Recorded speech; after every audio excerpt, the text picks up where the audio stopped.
Okay, for your characters paragraph, again, it's only about 80 to 100 words, and you're just going to talk about the major characters and the part that they play in the story. But what I would be doing first to prepare for this paragraph is to, again, do a bit of an overview of your characters and the role that they play in the novel. Make sure you understand who is who in the novel, and in order to do that, you should go to your booklet, which has a very in-depth character list here. So it explains who is who. So we've got Candy here, and there's some basic notes in the picture. We've got Carlson, Crooks, Curly, all of those different characters, Curly's wife. Then you've got your main characters of George and Lenny, and don't forget on the next page there is one on Slim. Okay, so make sure you've had a good read of your characters and you understand what happened with the story. And then that way you can write a decent paragraph on the characters of the novel. So if we go back here to your structure, again you need a topic sentence and also inter-paragraph linking. So what that means is using linking words so that everything flows. So you might say something like, additionally, Steinbeck has done an excellent job with his use of characters, or something like that. Okay, so just making sure the whole piece flows and that it's not just separate paragraphs on a page. Alright, so when you're talking about the characters, you can talk about things like, are they realistic and believable?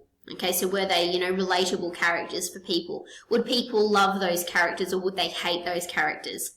You might also talk about the characters' relationships with others in the book. So what kind of story is set up between the characters? And also, do the characters learn any lessons or do they change over the course of the novel? So not the plot, this is now character-based. Again, it is just about some of the major characters. You do not have enough words to talk about every single character. Okay, so you just want to talk maybe holistically about the characters he's created. Has he done a good job? And then maybe focus on some of your major characters. In our case, Lenny and George are your clear front runners to talk about. Okay, so remember the whole purpose of this is to talk about whether the book was worthwhile to read or not. So think about whether the characters help with your thesis. Yes, they do, or no, they don't.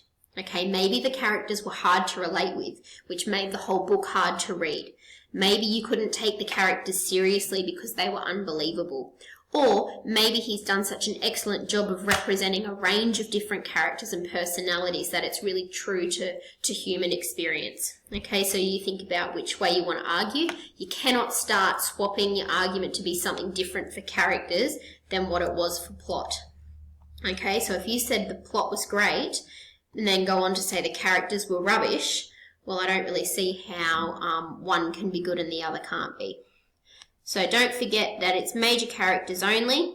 You've got to keep that conversational tone going. So you might use some commending comments, lots of good adjectives to help with get your opinion across, and some opinionated language. So over here, here's my topic sentence on the characters in the novel.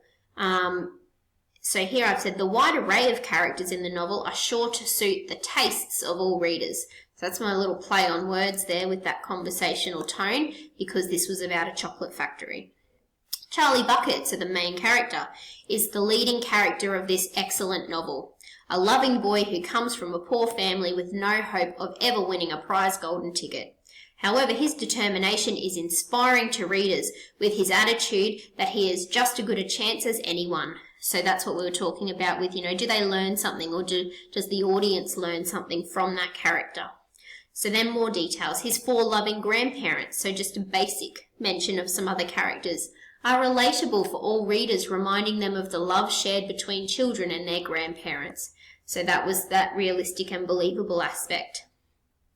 The contrast of Charlie's caring personality compared to the brat winners of the other tickets is clear and highlights to audiences the clear selfishness of society that is evident in many people.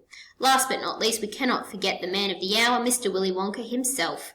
This quirky yet wise man makes the novel the classic that it is and reminds us all that no matter your age, a little pure imagination goes a long way. Dahl has excelled in creating fun but relatable characters for his readers to connect with. So again, I've closed it off, linking it back to my thesis, saying, you know, he's done an excellent job in creating his characters for the readers to enjoy the book there. So you've got to make sure no matter what you're talking about, it always links back to whether it's a worthwhile read and whether it's going to engage his readers or appeal to his readers.